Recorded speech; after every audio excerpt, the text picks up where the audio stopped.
함께 나누실 하나님 말씀은 신약성경 에베소서 6장 10절로 24절까지 말씀 함께 찾으셔서 두 절씩 교독하시겠습니다.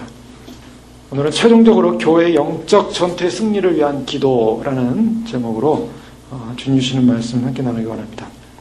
오늘 말씀을 통해서 특별히 에베소서의 마지막 부분에 와 있음을 저희가 살펴보게 됩니다.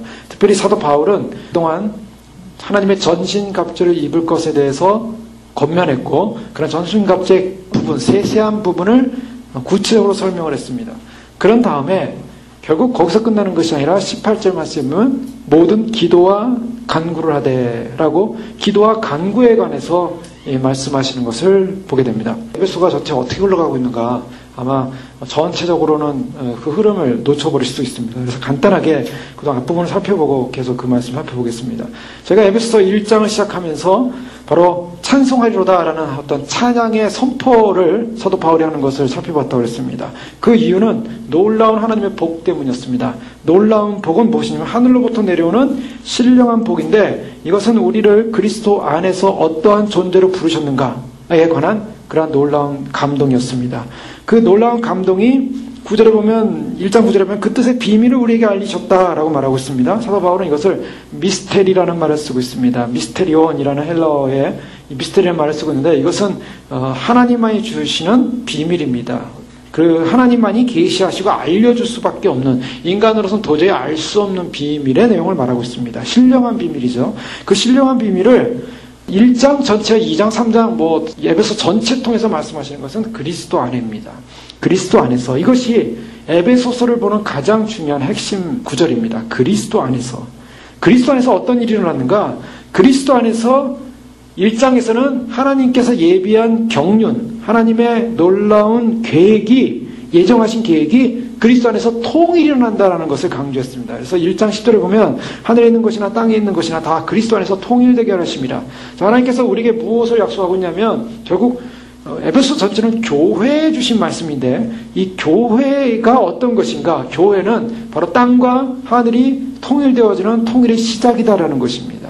그 통일의 시작이 무엇이냐 하면, 그것을 이제 사도 바울은 또 구체적으로 말하고 있습니다. 그것이 바로 2장에 넘어오죠. 2장에서는 우리 인간의 존재가 어떤 것이었냐는 것입니다. 이방인의 존재가 어떤 것이었냐는 것입니다. 바로 우리의 가치와 존재는 없다. 우리 존재는 허물가지로 죽은 존재였다라는 것을 선포합니다. 그래서 세상의 풍조를 쫓았고, 공중권세자를 쫓았고, 그리고 불순종의 아들을 쫓았고, 사단 마귀 귀신을 쫓던 사람들이다. 그래서 본질상 진노의 자녀들아. 인간을 어떻게 평가하고 있냐면, 인간은 한마디로 저주받은 존재, 쓰레기 같은 존재, 아무것도 아니라는 거예요. 그래서 인간이라는 존재 자체가 왜? 그 죄로 말미암아 인간은 아무런 소망이 없었다는 것입니다. 그런데 1장에서는 엄청난 축복이 내려지고 있습니다. 그게 어떤 사건이 일어나는가? 그것은 바로 예수 그리스도 때문이다. 예수 그리스도 안에서. 그래서 4절에 보면 긍휼이 풍성하신 하나님이 우리를 위하여 사랑하신 그 큰 사랑을 위하여, 에베소 2장 5절 말씀 너무나 잘 알죠. 허물로 죽은 우리를 그리스도와 함께 살리셨고, 여기에 놀라운 이제 대전환이 일어나죠. 죽었던 우리, 사망이었던 우리, 허물과 죄로 아무것도 아닌 우리, 쓰레기였던 우리, 이 우리의 가치성이 어디서부터 나타나냐면 그리스도와 함께 살리셨다. 그리스도와 함께 살아나는 것입니다. 그리스도와 함께 살아남으로 말미암아 어떤 사건이냐면, 그리스도 안에서 6절에 보면 함께 일으키사 그리스도 예수 안에서 함께 하늘에 앉히셨다. 이것이 영광입니다. 그래서 그리스도 예수 안에서 우리에게 자비를 베푸셔서 우리가 어떻게 되는가? 그리스도 예수 안에서 멀리 있던 이방인이 주님 안에, 우리가 그리스도의 피로 말미암아 어떤 존재가 되냐면, 바로 예전에 구원을 받으셨다는 선택받은 이방 백성이 아닌 백성들, 즉 선택받은 백성, 유대인들이라고 할 수 있죠. 이스라엘 백성들. 이스라엘 백성들도 그리스도 안에서 진정한 이스라엘 나라 안의 백성이 될 뿐만 아니라, 이방인이었던 우리도 그리스도 안에서 이스라엘 안으로 들어옴으로 말미암아 언약의 약속들에 대하여 외인이 아닌 바로 소망이 없던 자가 바로 그리스도로 말미암아 소망을 가진 사람이 되었다라는 그런 선포를 하게 됩니다. 그래서 에베소 2장 10절에 보면, 그때 너희는 그리스도 밖에 있었고 이스라엘 나라 밖의 사람이라 약속의 언약들에 대하여는 외인이요 세상에서 소망이 없고 하나님도 없는 자이더니 라고 말하면서, 이제는 전에 멀리 있던 너희가 그리스도 예수 안에서 그리스도의 피로 가까워졌느니라. 가장 핵심적인 게 뭐냐? 그리스도 예수 아니라는 거죠. 그리스도 예수 안에서 우리가 가까워졌는데, 어떤 사람으로 가까워졌냐면 바로 15절에 보면 법조문으로 된 계명의 율법을 폐하시니 이는 둘로 자기 안에서 한 세 사람을 지어 화평하게 하시고 십자가로 이 둘을 한 몸으로 하나님과 화목되게 하려 하심이라. 그래서 어떤 사건이 일어났냐면 이방인이었던 우리가 유대인이 구원받는 구원의 그런 대열, 즉 그리스도 안에 있는 그 구원의 대열에서 이방인과 바로 그 선택받은 백성이 함께 성령 안에서 아버지께 나아가는 사건이 벌어졌다라고 말하고 있습니다. 그래서 이제부터는 우리가 외인도 아니요 나그네도 아니요 성도와 동일한 심이라 권속이라 이런 놀라운 사건이 벌어졌습니다. 즉 통일이 이루어진다라고 1절에 말했죠. 1장에서 통일을 그리스도 안에서 계획했는데 그 통일이 어디서부터 이루어지냐면 2장에서 이방인의 저주와 진노로 말미암아 죽었던 그 자녀들이 그리스도와 함께 살림으로 말미암아 결국 구원받은 선택받기로 약속되었던 유대인과 이방이 하나 되어지고 연합됨으로 아버지께 나갈 수 있는 사건이 벌어졌다라는 것을 말하고 있습니다. 거기서 그 통일의 계획이 이루어지기 시작한 거예요. 그 통일의 계획이 어디서 이루어지냐면 교회에서 이루어졌다는 것입니다. 누구 때문에? 그리스도 때문에. 그리스도 안에서. 그래서 이 교회를 어떻게 설명하고 있냐면 2장 20절 이하 보면 너희는 사도들과 선지자들의 터 위에 세우심을 입은 자라 그리스도 예수께서 친히 모퉁이 돌이 되셨다라고 하면서 그리스도가 모퉁이 돌이 되셔가지고 사도들과 선지자들의 터는 하나라고 했죠. 교회 역사상, 인류 역사상 예수 그리스도의 십자가 사건 이후로 교회의 터는 하나입니다. 터가 두 개가 아니에요. 터가 두 개면 교회 건물이 두 개가 돼야 돼요. 터는 반드시 하나야 돼요. 그 터는 누구냐? 바로 사도들과 선지자들의 터예요. 바로 예수님의 제자들 사도들에 의해서 만들어진 그 신학의 교리의 터 위에 그리스도가 모퉁이 돌이 돼서 그리스도가 중심이 돼서 그리스도로부터 건물이 지어져가기 시작했다는 것입니다. 그것이 바로 교회예요. 그래서 2000년 기독교 역사상 교회가 그 사도들의 터 위에 그리스도를 중심으로 교회가 이루어져 왔다. 그래서 건물마다 서로 연합하여 성전이 되어갔다라는 이 성전 개념을 말하고 있습니다. 그러면서 3장으로 넘어오면서 그 비밀의 내용이 뭐냐. 그 다음부터 이제 좀 더 구체로 들어가요. 그럼 교회가 갖는 영광이 뭐냐. 교회가 갖는 영광은 그 교회가 됐다는 게 뭐냐. 교회라는 게 도대체 뭐냐. 교회가 주는 의미가 뭐냐. 6절에 보면 이방인들이 복음으로 말미암아 그리스도 예수 안에서 함께 상속자가 되고 후사가 된다라는 이 후사는 무슨 말이냐면 상속자라는 말입니다. 함께 지체가 되고 함께 약속에 참여하는 자가 됨이라. 여기서 이게 굉장히 중요한 에베소 3장 6절에 중요한 핵심적인 말씀이 나오는데 그것이 바로 그리스도 예수 안에서 우리가 어떤 존재가 됐냐. 즉 하나님 나라를 유업으로 받는 상속자가 됐다는 거예요. 이것이 얼마나 이 상속자는 그 아들만이 받게 되고 가족만이 받게 되겠죠. 그런데 이방인이었던 우리가 예수 안에서 유대인들과 함께 예수 안에서 함께 하나가 되어서 함께 상속자가 되는 거예요.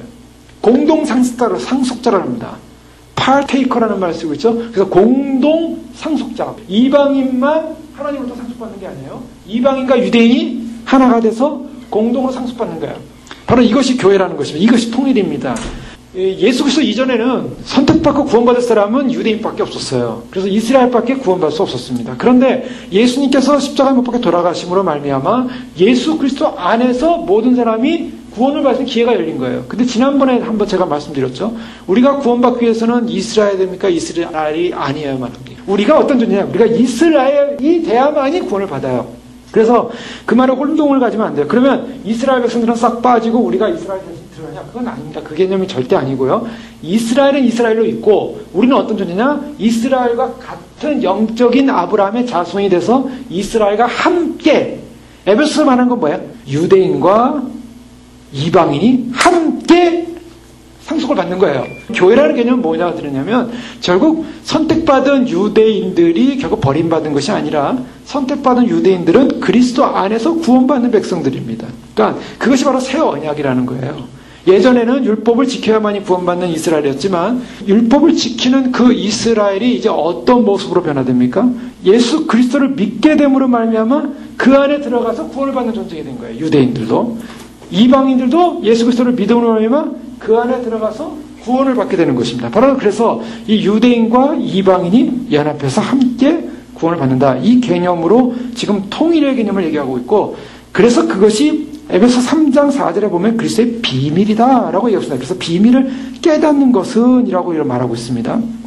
함께 상속자가 되고 함께 지체가 되고 함께 약속에 참여하는 자가 됩니다. 라고 이렇게 설명하고 있습니다. 그래서 이것이 영원부터 만물로 창조하신 하나님 속에 감춰진 비밀의 경륜이 어떠한 것을 드러내게 하려 하심이라. 그래서 비밀의 경륜이 뭔가? 바로 이 비밀의 경륜이라는 것이 바로 유대인과 이방인이 함께 상속자가 된다는 것이 비밀의 경륜이라는 것입니다. 믿음의 경륜을 받은 사람들은 어떻게 됩니까? 그리스도 안에서 믿음으로 말미암아 사랑이 뿌리가 깊어지고 넓어지고 그 지식에 있어서 깊이와 넓이와 그 충분한 것을 알게 된다라는 것을 말하고 있습니다. 더 나아가서 이제 4장으로 넘어가면은 성도들이 이제는 거기서 머물러 있는 것이 아니라 성장해서 자라나게 된다라고 말하고 있습니다. 그런데 2장 14절과 15절 보면 그는 화평이신지라 둘로 하나를 만드사 원수된 것 곧 중간에 막힌 담을 자기 육체로 허시고 자기 안에서 새 사람을 졌다. 이게 뭐냐면 화평이신지라 둘로 하나를 만드사 원수된 것 중간에 막힌 담을 하셨다. 이 중간에 막힌 담이 뭐였습니까? 이방인과 유대인은 막힌 담이 있었어요. 도저히 이방인은 그 담을 넘어갈 수가 없습니다. 성전이 처음 있을 때 보면은 이방인의 뜰이라는 게 있죠. 우리가 성경을 통해서 보면 이방인의 뜰이라는 것은 이방인들이 성전 제사에 참여하러 들어가고 싶어도 제사 안에 참여하러 깊이 들어갈 수가 없어요. 왜냐하면 이방인의 뜰밖에 못 들어가요. 그 안에는 유대인들만 들어갈 수 있어요. 유대인들만 제사에 참여하고 이방인들은 밖에서 사실은 구경하고 있는 거예요. 그것이 하나의 벽입니다. 그 벽이 무너졌어요. 이방인이 들어가면 죽는 벽이에요. 사실은.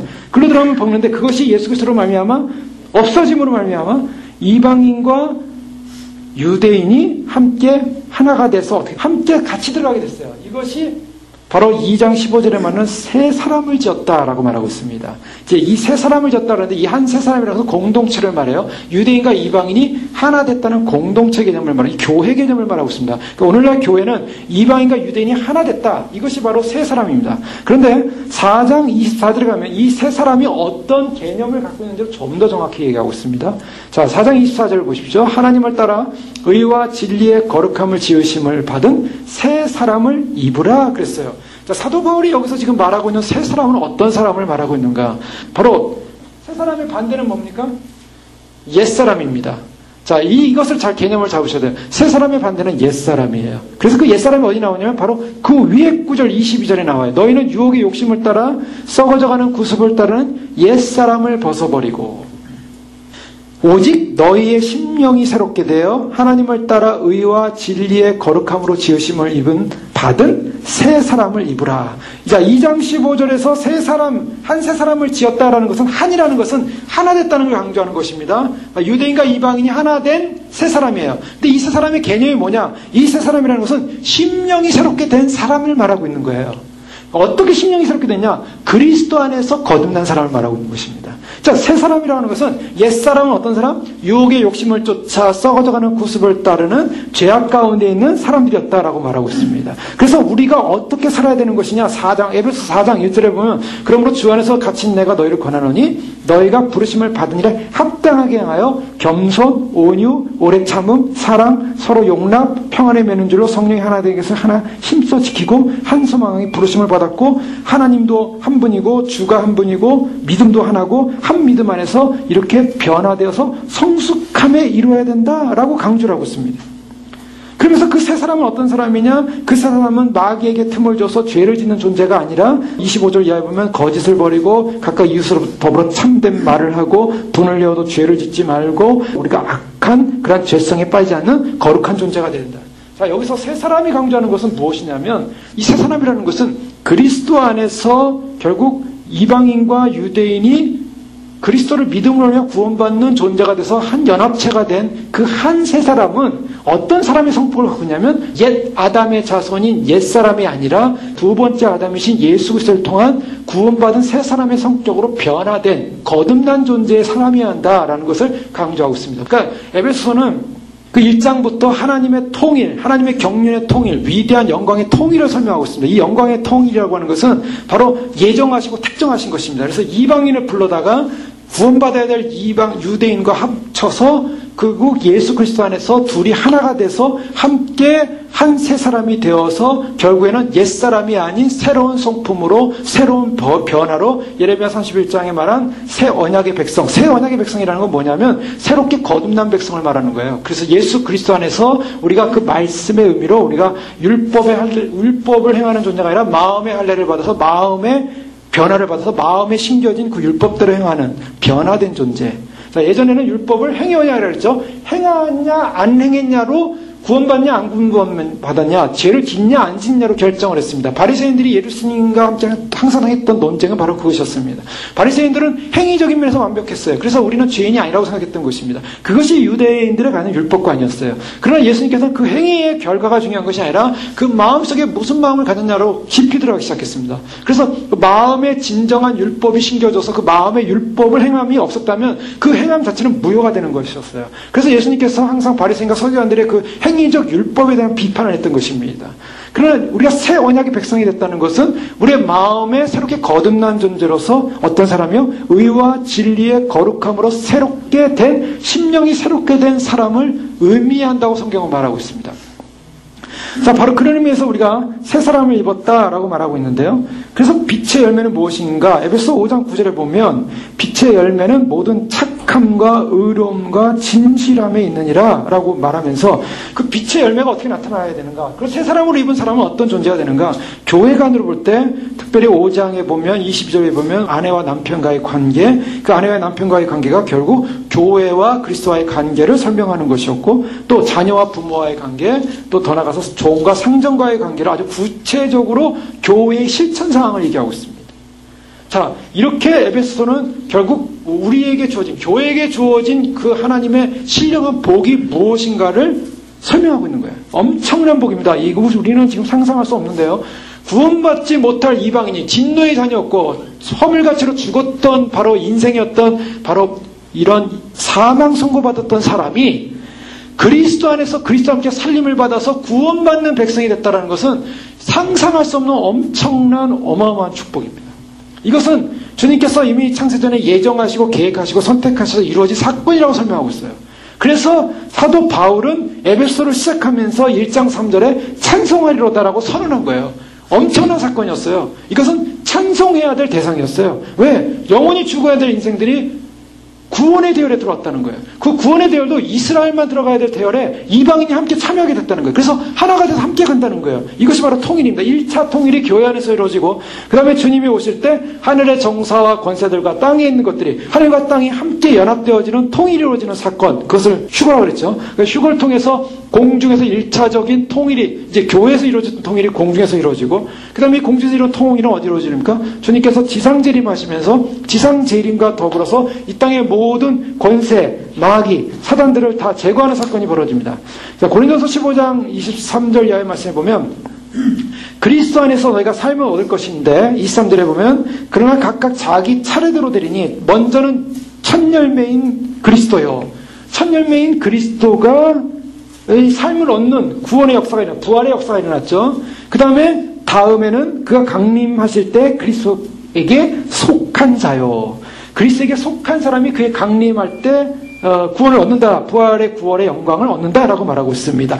그리고 24절에 보면 그 후에는 첫 열매인 그리스도가 부활하셨습니다. 그 다음에 강림하실 때 그리스도에게 속한 자가 구원을 받습니다. 그 다음에 그 후에 시간적 차이를 두고 있어요. 마지막이니 그가 모든 통치와 모든 권세와 능력을 멸하시고 나라를 아버지께 바칠 때라. 자, 그 후에 통치, 권세, 능력을 멸하시고 아버지께 바칠 때 주님의 지상재림을 말하고 있습니다. 그래서 이 땅의 모든 통치와 권세와 능력, 즉 이 땅의 모든 바벨 문화와 바벨 그 권세는 다 무너지고 예수님께서 지상재림과 함께 감람산에 발을 내디딘과 함께 이 땅의 통치를 시작하시는 거예요.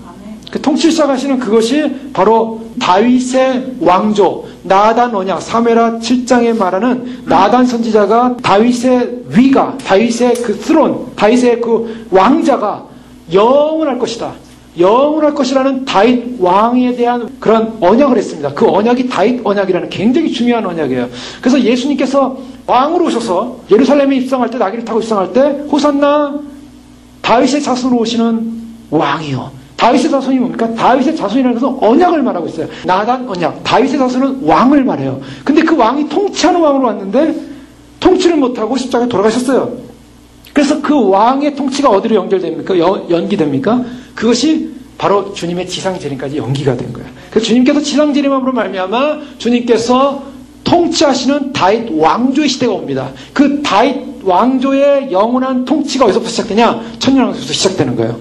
그 때문에 성경은요, 우리가 자세히 보셔야 되는 것은 성경을 볼 때 성경의 해석 방법이 여러 가지가 있다고 했습니다. 그런데 가장 중요한 것은 문자적인 해석을 먼저 해야 되는 것입니다. 그래서 성경을 볼 때 성경이 문자가 아니고 다 상징으로 본다는 문제가 있어요. 칼바르트나 또 여러 소위 말해서 자유주의 신학을 하는 분들의 해석들을 보면 부활도 상징이고 다 상징주의로 봅니다. 상징주의로 보면 어떤 문제가 생깁니까? 천국도 상징이고 다 상징이죠. 지옥도 상징이고 다 상징이에요. 요한계시를 어떻게 보느냐, 이제 마지막 부분에 말씀드리고, 요한계시록을 어떻게 보느냐에 따라서 완전히 마지막 시대 종말관이 완전히 바뀌어집니다. 그 때문에 분명한 인식을 해야 돼요. 그러나 중요한 것은 성경은 분명히 문자대로 그대로 다 이루어지는 것을 1차적으로 믿으셔야 됩니다.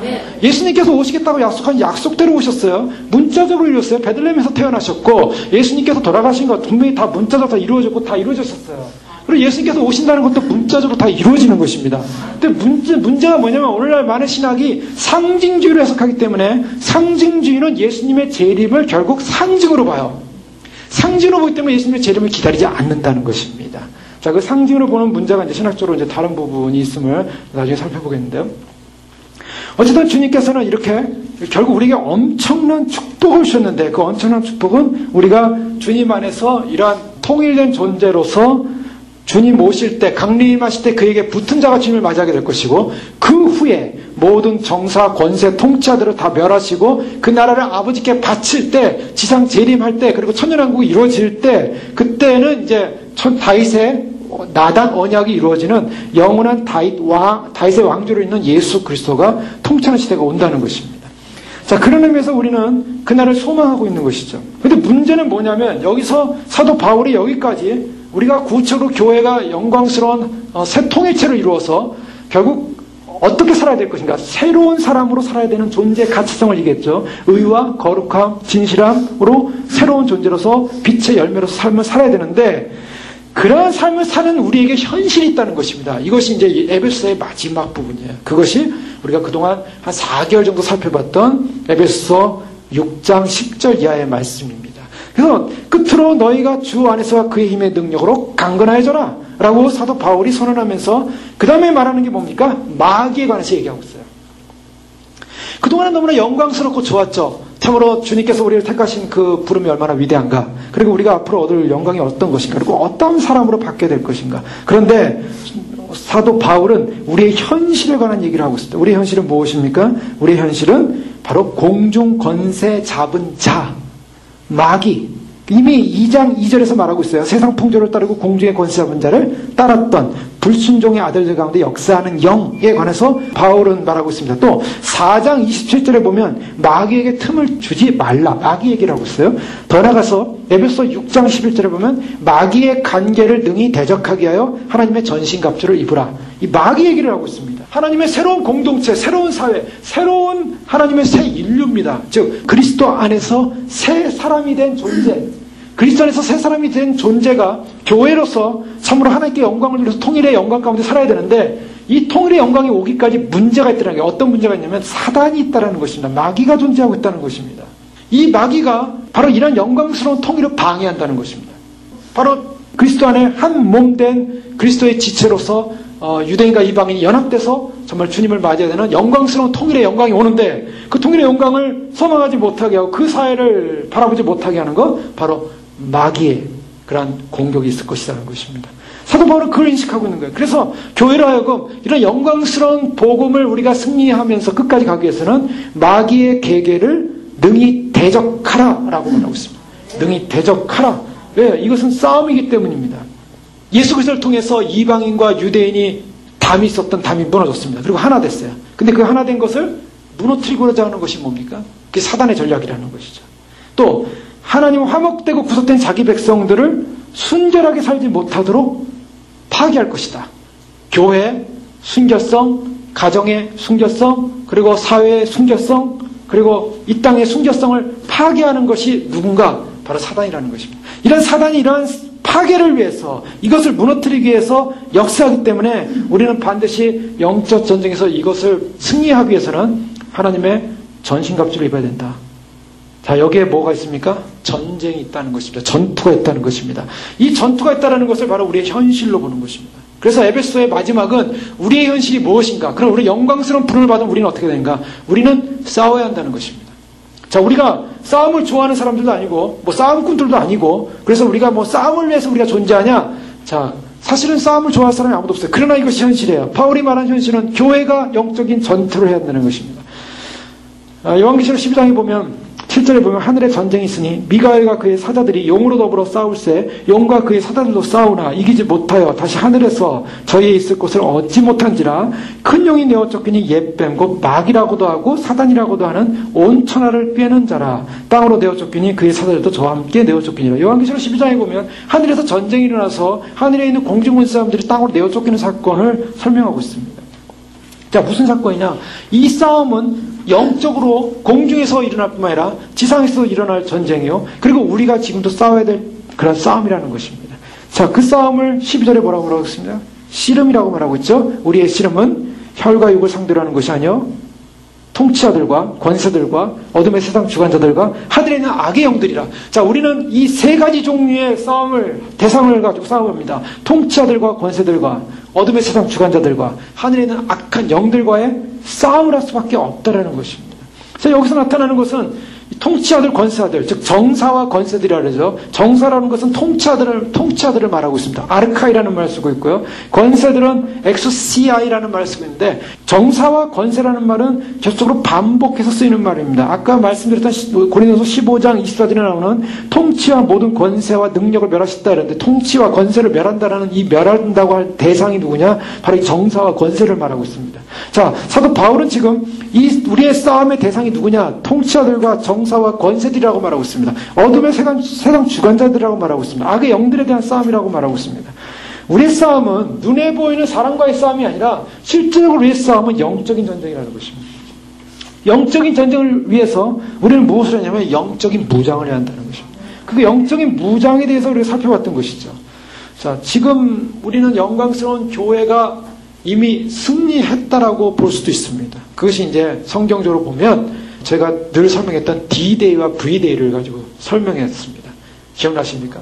오스카 쿨만이라는 신학자가 Christ and Time이라는 책을 썼는데 그 그리스도와 시간이라는 책입니다. 근데 거기서 이 오스카 쿨만은 보수적인 진영은 아니고 약간 자유적인 진영에 속한 분이에요. 그러나 그 오스카 쿨만의 해석을 보수 진영에서 그대로 인정하고 그 신학을 받아들입니다. 이 사람은 어떻게 비유를 주느냐면 1944년 6월 6일 날 연합군이 2차 세계대전 때 노르망디 상륙작전을 했습니다.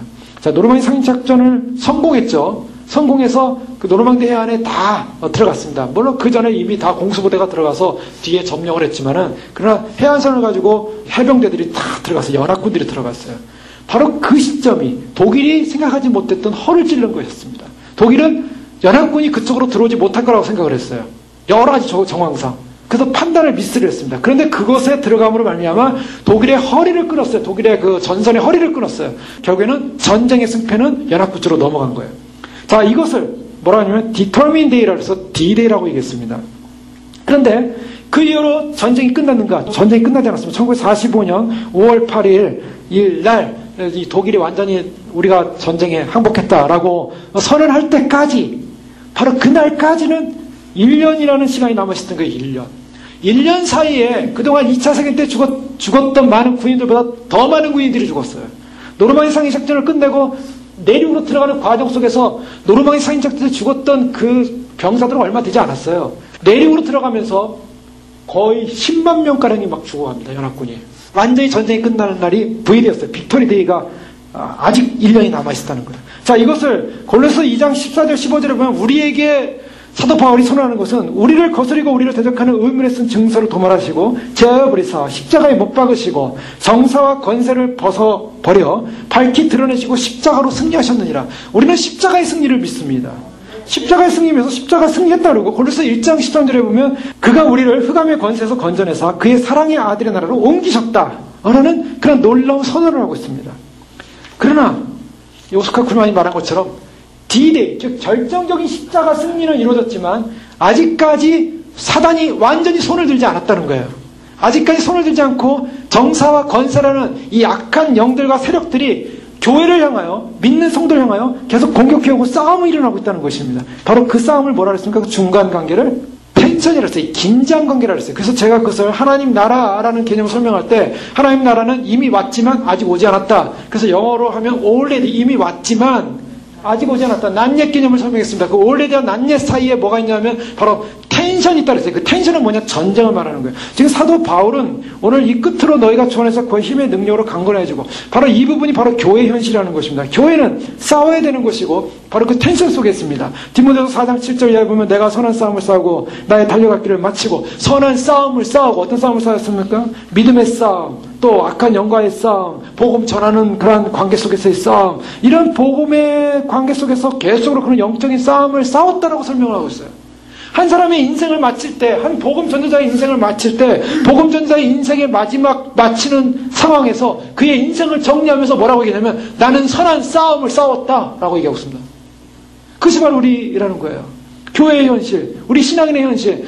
자, 이 싸움을 위해서 어떻게 선언하고 있습니까? 어떻게 말하고, 싸움에서 지라고 말하고 있습니까? 싸움에서 이기라고 말하고 있습니까?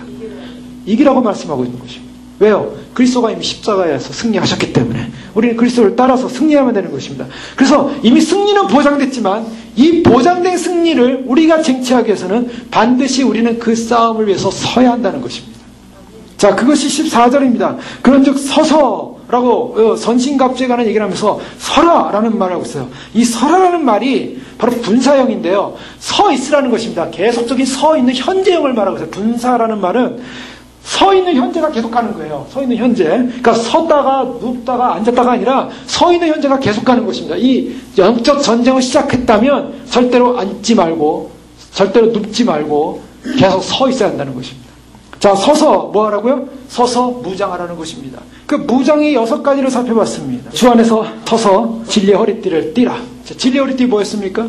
포스트 모던 사상에 익숙해 있는 이 상대화된 진리의 세상 속에 참된 진리가 뭔가, 절대적 진리가 뭔가에 대해서 살펴봤습니다. 절대적 진리, 교회 안에 들어와 있는 상대적 진리. 그래서 상대적 진리가 가져온 결과가 무엇입니까? 불가지론이라고 했습니다. 불가지론. 에그노스티즘이라고 하죠. 이 불가지론이라는 것은 이 하나님을 믿되 하나님이 있는지 없는지 모르겠다라는 것을 시작을 해요. 나 실론, 하나님을 믿는데 하나님을 난 잘 못 믿겠어. 있는지 없는지 모르겠어. 이거 불가지론이라요. 소위 말해서 무신론자라고도 볼 수가 있어요. 그런데 이것을 신앙으로 적용되면 신앙 속에 오면은 나는 이것도 저것도 모르겠다. 이건지 저건지 모르겠다. 헷갈린다. 이걸 말하고 있어요. 그래서 이것도 믿는 것도 아니고 저것도 믿는 것도 아니고 그냥 아예 모르겠다. 이걸 불가지론이라요.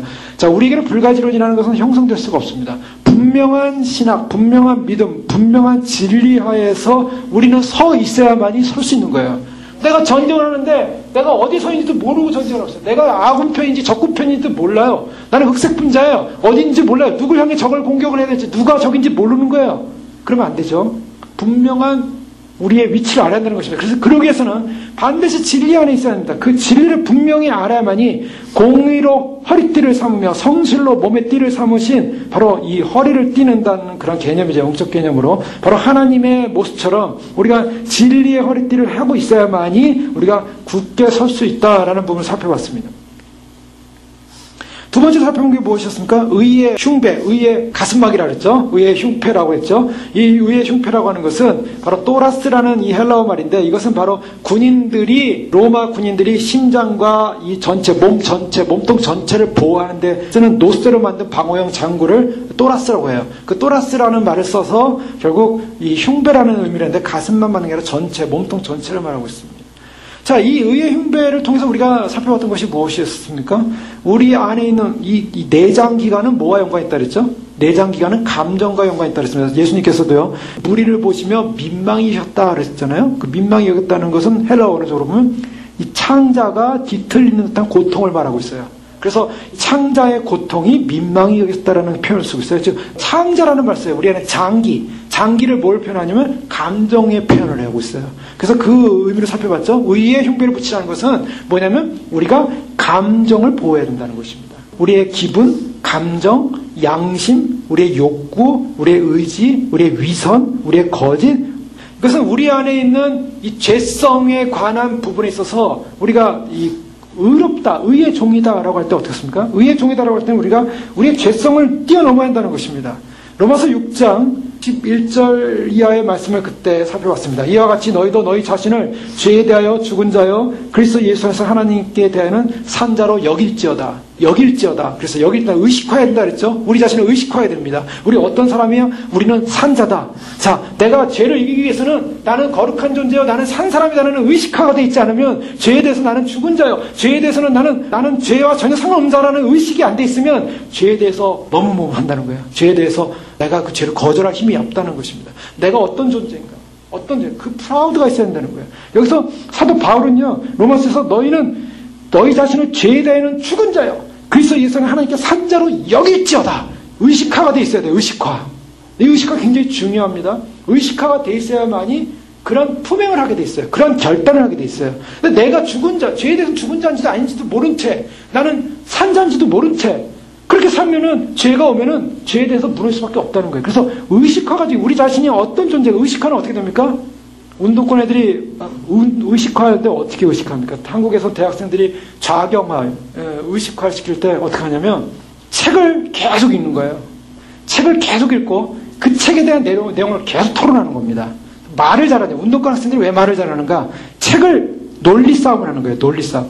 이 말을 하면 이 책의 내용이 어떤 것인데 이것을 어떻게 정리해서 어떻게 말하고 상대방이 어떤 논리로 올 때 그것을 어떻게 논리로 적응하고, 이 논리 싸움을 하는 거예요. 논리 싸움. 이 논리 싸움에서 지면은 무너지는 거예요. 사상을 하는 건 거기 있어요. 소위 말해서 내가 알고 있는 이 내용을, 이 사상을 내가 변증할 수 있느냐는 거예요. 여러분, 우리가 알고 있는 이 신앙을 변증할 수 있습니까? 누군가가 나에게 어떤 신앙이 무슨 얘기를 했을 때 나 그거 잘 모르겠어. 아유, 헷갈려. 저 사람한테 물어봐. 이 사람한테 물어봐. 이렇게 되면 안 되는 거예요. 내가 알고 있는 이 신앙을 분명히 변증할 수 있는 사상이 있냐는 거예요. 사도 바울은 이 논리를 계속 피고 있어요. 성경은 논리라고 그랬어요. 그래서 진리 허리띠를 띠라고 할 때 이 논리 싸움에 대해서 얘기하고 있어요. 우리가 성경을 볼 때 이 성경의 논리를 모르면요, 우리는 그 논리에서 무너지면 신앙이 변증을 할 수가 없어요. 그래서 오늘날 많은 사람들이 왜 사람들 미혹시키는가? 왜 거짓된 영들이, 거짓된 신학이 사람들을 혼란시켜 하는가? 그것은 논리 싸움이 지기 때문이에요. 근데 그 논리는 분명해야 됩니다. 제가 좀 이따 그것을 유대인과 이방인이 연합되는 거, 대체 신학에 관련된 부분을 내가 한번 좀 말씀드리려고 해요. 이 논리 싸움에서 지게 되면 결국에는 진다는 것이 뭐 우리가 싸움하려고 하는 건 아니에요. 그러나 진리는 분명히 변증할 수 있어야 한다는 거예요. 그래서 분명한 진리를 알고 있어야 돼요. 내가 너희 자신을 죄에 대하여 죽은 자여 그리스도 예수는 하나님께 대하여 살아있는 자로 여길지어다. 분명히 의식해야 돼. 내가 어떤 존재라는 걸 알아야만 합니다. 알아야지 사는 거예요. 그러기 위해서는 말씀을 부지런히 읽으셔야 됩니다. 말씀에 관련된 책을 읽으셔야 됩니다. 그리고 내가 알고 있는 신앙을 정리를 하셔야 돼요. 그걸 잘 모르겠으면 이거 정리된 설교를 계속 들으시고 적으시고 외우시고 반복하시면 그 정리가 일어나요. 혹시 모르는 거 있으면 물어보시고, 그러면서 계속 그 논리 작업을 하지 않으면 내게 되지 않아요.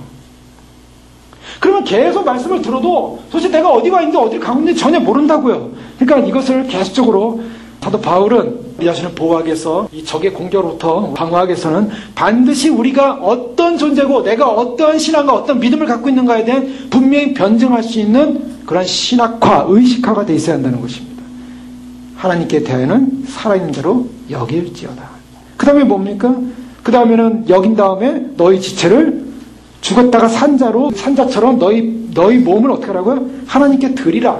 그래서 우리가 의식화되어 있으면 어떻게 합니까? 헌신하라는 것입니다. 우리가 분명한 의식이 있으면 그 다음엔 행동이 따르는 거죠. 그 의식이 없으면 행동이 따를 수가 없어요. 그래서 내가 믿는다면, 믿음이 확신이 온다면 확신에 대한 결정과 행동이 따라야 됩니다. 그것이 바로 드리라. 너희 지체를 의의 무기로 하나님께 드리라. 그 다음에 어떻게 된다고요? 드리면서 우리는 그 드리는 행위로서 끝나는 것이 아니라 우리는 존재적 가치로 변화되어 있어야 됩니다. 그 존재적 가치가 무엇입니까? 그 존재적 가치는 바로 우리가 거룩한 존재가 된다는 거예요. 그래서 로마서 6장 16절과 19절 보면은 죄의 종으로 사망이 이르고 혹은 순종의 종으로 의에 이르느니라. 19절에 보면 너희 지체를 부정과 불법에 내주어 불법 이런 것 같이 이제는 너희 지체를 의에게 종으로 내주어 드리라 그랬죠. 내주어 어떻게 하라고요? 거룩함에 이르라. 그래서 여기라, 드리라, 이기라. 자, 이 방법으로 우리가 우리 자신의 죄성의 문제를 극복해 나가고 의식화하고, 그러면서 우리 안에 있는 뭐라고 그랬습니까? 죄의 관성을 제거하라 그랬죠. 죄가 계속 짓고자 하는 우리의 습관적인 죄, 우리가 계속 가지고 있는 그런 우리의 자기의 죄에 대한 고집, 부끄러움 없음, 심한 말로 뻔뻔함, 욕망을 통제하지 않음, 나의 죄에 대한 허용. 그래서 지난 금요일에 봤던 것처럼 어떤 양심의 문제 있어 양심의 문제를 그냥 방해해버리고, 그래서 그 양심을 통제하지 않는 것, 그래서 그 양심의 통제는 아무함으로 말미암아 계속 죄가 짓는 방향으로 계속 가게끔 놔두는 것, 그 관성을 제거하라는 것입니다. 자, 그러기 위해서는 어떤 의식화가 됩니까? 나는 죄에 대해 죽었고 하나님에 대하여 산 자로 여기라. 그것을 누가 했습니까? 그 사상으로 의식화된 사람이 누구였어요? 바울이었습니다. 그래서 바울이 빌립보 3장 4절에서 6절에 보면 어떤 고백이냐면 그의 철저한 의식화된 사상의 전환을 볼 수가 있어요. 3장 4절에 보면 그러나 나도 육체를 신뢰할 만하며 만일 누구든지 다른 이가 육체를 신뢰할 것이 있는 줄 생각하면 나는 더 그러하리니 나는 8일 만에 할례를 받았고 이스라엘 족속이여 베냐민 지파여 히브리인 중에 히브리인이여 율법으로는 바리새인이여 열심으로는 교회를 박해하고 핍박하고 율법의 의를 흠이 없는 자로다. 자기 자신을 어떻게 생각했어요? 자기 자신은 완벽한 존재여, 육체를 실만한 존재여, 나는 정말 율법주의자여, 나는 완벽한 열심히 있는 정말 율법에 흠이 없는 율법의 의로는 흠이 없다. 율법의 의로는 도저히 흠을 잡을 수 없는 행위주의자였어요. 그런데 그 사람이 자신이 자기를 신뢰했던 그런 율법이 뭘로 바뀌었습니까? 7절에 보면 그러나라로 바뀌어요. 무엇인지 내게 유익하던 것을 내가 다 그리스도를 위하여 다 해로 여기면, 또한 모든 것을 해로 여기면 내 주 그리스도 예수를 아는 지식이 가장 고상하기 때문이라. 내가 그를 위하여 모든 것을 잃어버리고 배설물로 여기면 그리스도를 얻고 그 안에서 발견되려 함이니 내가 가진 의는 율법에서 난 것이 아니야. 이 선포합니다. 내가 가진 의로는 내가 율법의 의로는 흠이 없다고 했어요. 그런데 9절에 보니까 내 가진 의는 율법에서 난 것이 아니에요. 자기의 율법적 의를 다 부인해버렸어요. 그리고 그리스도를 믿음으로 말미암은 것이니 곧 믿음으로 하나님께로부터 난 의라. 믿음으로 하나님께로부터 난 의라. 자, 여기서 사도 바울은 완전히 사도 바울의 이전과 사도 바울의 이후, 그러나로부터 그의 사도 바울의 이전의 상황, 사도 바울의 이후의 상황으로 이렇게 전환되는 것을 우리가 살펴볼 수가 있습니다. 자, 무엇입니까? 자, 우리의 의라는 것이 결국 무엇이냐? 그리스도의 의로 옷을 입고 그리스도의 그 우리를 살리심과 같은 그 살리심에 우리가 함께 살아남으로 말미암아 우리가 거룩한 존재로서 의의 지체로서 드려지는, 그래서 죄와는 전혀 상관없는, 그래서 전혀 우리는 이제는 더러움과 옛사람과 그리고 옛것에 속한 것은 전혀 상관없는, 율법적 의와는 상관없는 그리스도의 의만을 입는 존재로 전환되었다. 바로 이것이 의의 흉배다라는 것을 살펴봤습니다. 그 다음에 우리가 살펴봐야 될 것이 무슨 내용입니까?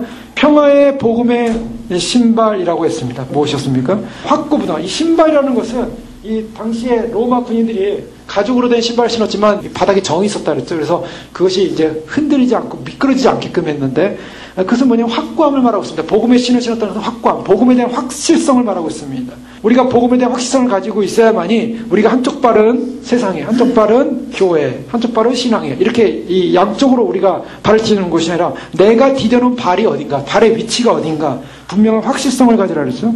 그래서 성경이 말하는 분명한 우리의 존재됨, 우리가 가지고 있는 소유권이 뭔가. 자, 주님께서 우리를 사랑의 아들의 나라로 옮기셨느니라. 우리의 시민권은 하늘에 있는지라. 우리는 그리스도의 상속을 받은 그리스도 안에서 하나님 나라를 상속받을 상속인이다. 성경에 나오는 수많은 약속들이 있지 않습니까? 그 수많은 약속들을 밟고 있어야 한다는 거예요. 그래서 마틴 루터 같은 경우에는 천국을 기업으로 받는 양도 증서가 뭐냐라고 했을 때 그것은 성경이라고 했습니다. 성경을 내가 확신 가운데 있을 때 분명한 양도 증서를 갖고 있는 거예요. 그러나 우리가 그 확신에 방해되는 것은 무엇이었습니까? 세상을 사랑하는 것, 은밀한 죄, 은혜에 대한 자포자기, 그리고 하나님의 섭리와 지혜를 가지고 지혜에 대해서 사단과 함께 논쟁할 때, 사단이 주는 논쟁 가운데 빠질 때, 많은 사람들이 어떤 그 신앙의 확신이 없을 때 어떤 문제가 생기냐면 우리가 더 이상 생각해서는 안 될 영역이 있어요. 그 악에 관한 부분, 신정론이라는 악에 관한 부분을 살펴볼 때 하나님이 왜 악을 허용하셨는가 알아봤죠? 왜? 하나님의 영광을 위하여, 하나님의 깊은 사랑을 드러내기 위하여. 그 결론이 십자가라고 그랬어요. 그래서 하나님의 악을 허용한 이유에 대해서 살펴봤습니다. 그런데 이제 거기서 더 들어가서 왜 완벽하게 지은 인간이, 왜 하나님께서 선하게 지은 저 창조 세계에 있는 저 천사들이 타락했냐는 거죠. 그때 철학적 개념으로서 그것은 선의 결핍이라고 그랬습니다. 즉 하나님께서 창조를 했지만 창조된 이 피조물 세계가 완전하지만 하나님 보시기에 선했지만 그러나 신이 아니었다는 거예요.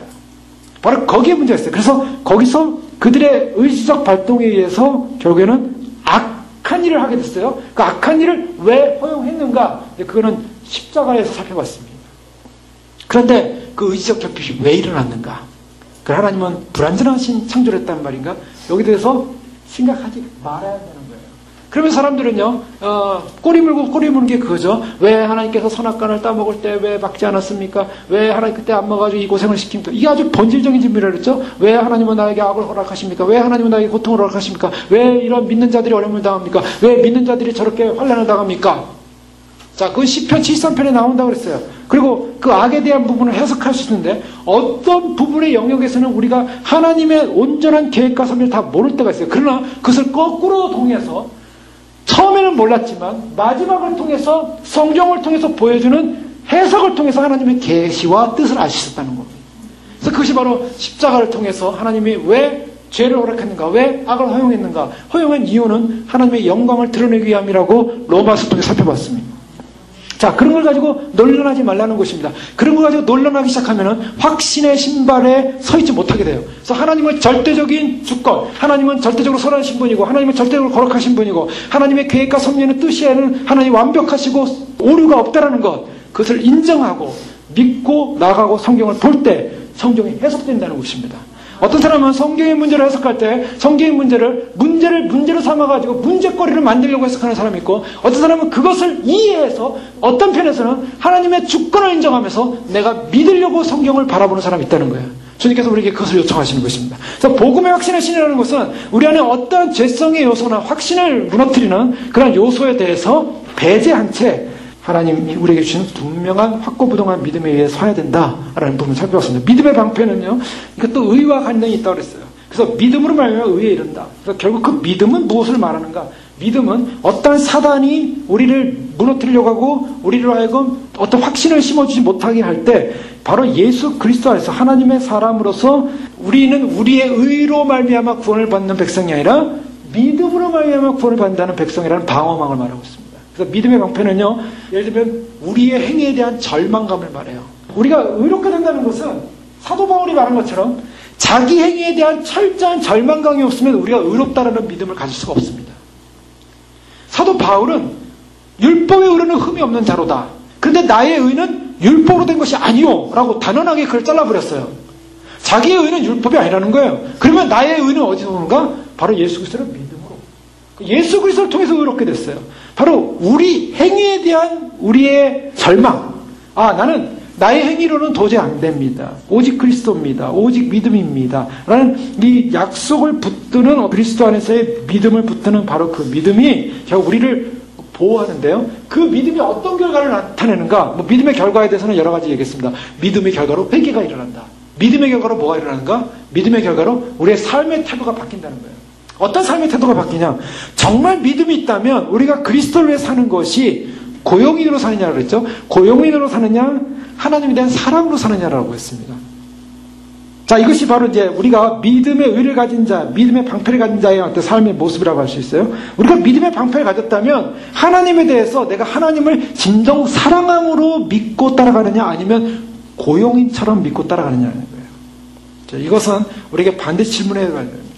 내가 주를 위해 사는 모든 삶이 내가 고용인으로 산다는 것은 얼마나 괴로운 일인지 모릅니다. 그런 진정으로 믿음으로 내가 의의 방패를 가지고 있다면 나의 삶은 고용인이 아니라 주님에 대한 사랑으로 살기 시작합니다. 주님에 대한 사랑으로 살기 시작하는 것이 율법의 완성이에요. 사실은 주님에 대한 사랑으로 살기 시작할 때 그의 하는 모든 행위가 의미가 있는 거예요. 가치가 있는 거고. 그 다음에 구원의 투구 살펴봤죠. 구원의 투구는 우리가 세 가지의 시편 73편의 말씀을 가지고 살펴봤습니다. 세 가지 경향을 했죠. 구원의 투구에는 소망이라고 했는데요. 이 소망의 구원의 투구를 쓰자. 대사로니서 5장 8절에 나오는 우리는 낮에 속하였으니 정신을 차리고 믿음과 사랑의 호신경을 붙이고 구원의 소망의 투구를 쓰자. 구원의 투구는 무엇과 연관했더니 미래적이라고 했어요. 그래서 구원이라는 것이 과거, 현재, 미래 이 세 가지 시제가 다 우리가 해석할 수 있지만 과거와 현재 시제를 떠나서 우리의 구원의 투구는 결국 소망적이어야 된다. 미래적 부분을 살펴봤습니다. 그 미래적 부분은 바로 대사로니서 5장에 나오는 예수 그리스도의 재림 때 주님을 맞이할 수 있다라는 그런 구원의 소망. 오늘 마지막 때 우리의 소망이 무엇입니까? 주님 오실 때 우리의 소망이 무엇입니까? 주님을 맞으러 올라가는 줄 믿습니다. 주님을 맞으러 가는 휴거의 소망이에요. 어떤 사람은 그래요. 휴거라는 것을 이야기하면서 휴거를 논쟁거리로 삼아요. 그래서 휴거를 여기다 붙이자, 저기다 붙이자, 가운데 붙이자, 이렇게 논쟁거리 삼는다든가, 아니면 휴거라는 것은 그냥 하나의 사건이다라고 해석한다든가. 그렇게 간단한 얘기가 아닙니다. 휴거는. 자기가 사냐 죽느냐, 사냐 죽느냐를 문제놓고 당신은 이쪽에 살아야 되고, 이쪽에 살아야 되고, 여기 살아야 되고, 여기 살기 싫으면 이쪽 가서 살고. 아마 누가 그렇게 얘기한다고 해보십시오. 자신의 삶을 두고. 그 사람이 기분 좋겠습니까? 자신의 삶을 두고 대충 이렇게 살아라 하면 어떡하겠어요? 이거 휴거라는 것은요, 대충 논쟁거리가 아니에요. 이것은 주님이 구원의 메시지를 사도 바울을 통하여 알려주신 것입니다. 아멘. 이거는 구원이에요. 마지막 시대 주님께서 오실 때 영광스러운, 이것은 이 휴거라는 것은요, 단지 2000년의 역사만을 가지고 있는 게 아니에요. 이 휴거는 주님께서 창세전에 이미 계획한 휴거라는 거예요. 그냥 이루어지는 거 아니에요. 주님이 작정하신 올데인이라는 말을 썼죠. 올데인이라는 이 말은 그냥 계획된 게 아니에요. 주님의 모든 이코노미라는 거 보니까 우리가 경제가 아니라 주님의 경륜이에요. 주님의 경륜 가운데 올데인돼서 이루어지는 사건이에요. 그냥 단순한 사건이 아니에요. 여기에 참여하느냐 안 참여하는 어마어마한 사건을 말하고 있어요. 주님의 구원 계획에 참여하느냐, 구원 계획에 참여하지 못하느냐, 구원 계획에 관심이 있느냐, 관심이 없느냐, 이건 어마어마한 차이예요. 예수를 믿으면서도 천국에 관심이 없어요. 예수를 믿으면서도 주님 나라에 관심이 없어요. 예수를 믿으면서도 하나님 나라 상속에 관심이 없어요. 헛된 인생이에요. 뭘 믿습니까? 그거를 그냥 편하게 살다가 지옥 가면 돼요. 그런 사람들은. 우리가 예수님을 믿는 것은 분명한 확신, 분명한 소망, 주님께서 우리에게 준 분명한 약속입니다. 그 약속은 대충 살다가 대충 죽으라는 게 아니라, 대충 살면서 가라는 것이 아니라 목숨을 걸고 가야 될 일이에요. 그래서 주님을 따르려면, 제대로 주님을 따르려면 자기를 다 버리고 자기 십자가를 지고 나를 쫓으라. 누구든지 나를 따르면 자기 목숨을 사랑하면 목숨을 잃을 것이고, 목숨을 귀히 여기지 않으면 목숨을 얻을 것이다. 너희가 나를 따르려면 제발 쟁기를 들고 뒤로 돌아보지 마라. 주님께서 결단을 요구하는 거예요. 그것이 제자에게 한 요구고 바로 믿음의 사람들이 가야 될 요청입니다. 구원의 소망을 투구로 쓰자. 데살로니가전서에 나오는 구원의 소망의 투구가 뭡니까? 구원의 소망의 투구는 휴거입니다. 주님께서 데살로니가 교회 전체를 통해서 바울이 데살로니가 전후서를 통해서 알려주는 게 뭐예요? 데살로니가 후서로 가면 2장에 가면은 주의 앞에 모임의 강림과 그 앞에 모임에 관하여 분명히 말하고 있고요. 데살로니가서 4장 5장에 가면은 분명히 주님께서 마지막 나팔에 우리를 혼이 변화시켜서 주님을 맞이하게 돼요. 호령과 천사의 소리와 나팔로 말미암아, 하나님의 나팔로 말미암아 주님 우리를 부르실 것에 약속. 근데 중요한 건 문제는 오늘날 많은 교회들이, 목회자들이 주의 오심을 외치지 않고 휴거를 알리지 않는다는 거 있습니다. 이것이 문제예요. 주님으로부터 심판을 받게 돼 있어요. 그렇기 때문에 주님께서 주신 마지막 기회를 놓치기 때문에 그 기회를 놓친 사람들은 주님을 못 맞이하게 되는 것입니다. 자, 소망의 투구, 구원의 소망의 투구, 이것을 떠야 되는데요. 그 시편 73편을 가지고 저는 이렇게 말씀드렸어요. 오리엔테이션이 있다 그랬어요. 주님께서 우리의 방향을 결정해 놨어요. 그런데 그 방향의 결정에 사람들은 그 방향 속에서 방향을 잃어버렸습니다. 디스오리엔테이션이라는 말을 썼죠. 그래서 방향을 잃어버렸어요. 방향을 잃어버려서 시편 73편에 나오는 시편 기자가 자기는 하나님 앞에서 참으로 구원받은 백성으로서의 그 의로움과 기쁨을 생각을 했어요. 그런데 그런 의로움과 기쁨이 한순간 무너졌죠. 왜 무너졌습니까? 세상 사람들을 보니까 오히려 나처럼 신앙에 대한 열심도 없고 정결하지 않고 거룩하지도 않은데 저들은 죽을 때도 고통이 없고 힘이 강건하고 세상에서 잘 들어야 되는 거예요. 그 교만이 저의 목걸이요, 강포가 저의 옷이요, 살집으로 눈이 튀어나오고 죽을 때도 편하게 죽고 이런 일들이 벌어지고 시험에 들었어요. 디스오리엔테이션. 방향을 잃어버렸어요. 왜요? 세상을 바라보니까. 신앙인이, 믿음의 사람이 구원의 톡을 쓰고 주님의 나라를 바라봐야 되는데요. 오늘 마지막 시대에 살면서 저희가 신앙 속에서 우리가 구원을 얻는 방법이 뭡니까? 주님을 바라보고 주님의 목적을 바라보고 주님을 소망하며 가야 되는데 눈 뜨고 바라보는 건 세상이라는 거예요. 세상 사람들 바라보니까 세상의 삶을 보니까 세상을 보니까 세상이 별 문제가 없는 것 같아. 이러면서 넘어지는 거예요. 실족하는 거예요. 넘어질 뻔하였다라고 2절에 말하고 있어요. 미끄러질 뻔하였다. 그런데 어떻게 했습니까? 17절에 하나님의 성소에 들어갈 때 그들의 종말을 내가 깨달았다. 종말을 깨닫게 됩니다. 그래서 그의 고백은 하늘에는 주 외에 누가 내게 있으며 땅에서는 주밖에 내가 사모할 자 없나이다. 이 놀라운 고백을 하고 있어요. 놀라운 고백. 시편 14편 25편은 이것은 이 땅에 사는 모든 그리스도인이 외쳐야 될 거예요. 하늘에서는 주 외에 누가 내게 있고 땅에서는 주밖에 내가 사모할 자 없나이다. 오직 주님밖에 안 보인다는 거예요. 바로 여기에 다시 리오리엔테이션이 일어난 거예요. 새로운 방향 설정이 일어난 거예요. 우리가 우리 구원의 소망을 추구하는 것은 바로 이 부분입니다. 우리는 이 땅을 살면서 주님께서 부르신 우리를 정결한 자고 거룩한 자요 주의 신부로서 우리를 부르셨는데 이 부르심에 합당한 자로 살아갈 때 우리가 방향을 놓치지 않는 방법은 나 자신을 보고 나의 죄를 보고 나의 육신의 연약함을 보고 나의 의를 보고 아무런 소망 없어요. 내가 아는 환경들 보고 조건들 보고 아무런 소망 없습니다. 누가 나를 보고 나의 의를 보고 나를 가지고 구원을 시킬 수가 있겠어요? 아무도 우리를 구원시킬 수 없고 나 자신도 구원을 못 시켜요. 그런데 우리가 주님을 바라보고 주님을 의지하고 주님 바라보니까 하늘에는 주 외에 누가 있습니까? 땅에서는 주밖에 나의 사모할 자 없나이다. 땅에서는 주님을 사모합니다. 하늘 갔더니 하늘에서는 주님밖에 보이는 것이 없습니다. 천국은 어떤 곳이라 그랬습니까? 천국은 주님이 계신 곳이에요. 천국 가는데 꽃밭만 보이고 주님은 안 보여요. 거기 천국 아닙니다. 천국 가면 주님이 보여야 돼요. 주님의 보좌가 보이고 그것이 기쁘고 즐겁고 거기서 나오는 말씀이 즐겁고 바로 주님과 연합된 관계, 주님과 연합된 관계가 천국이요. 그 천국이라는 것은 현실적인 우리 안에 들어오는 내재적인 현재도 있지만 그러나 그 천국은 주님과 함께 영원히 사는 주님께서 가지고 오실 그 나라의 천국인 줄 믿으시기 바랍니다. 그 나라 주님이 오실 때 우리가 연합되는 거예요. 그래서 주에게 붙은 자, 주 안에 속한 자가 주님을 맞이하게 되는 것입니다. 그래서 우리 안에 어떤 것이냐면 우리가 진정 주님 오심을 기다리고 휴거를 소망한다면 내 안에 내가 정말 휴거가 될 사람인가 아닌가를 내가 알 수 있어요.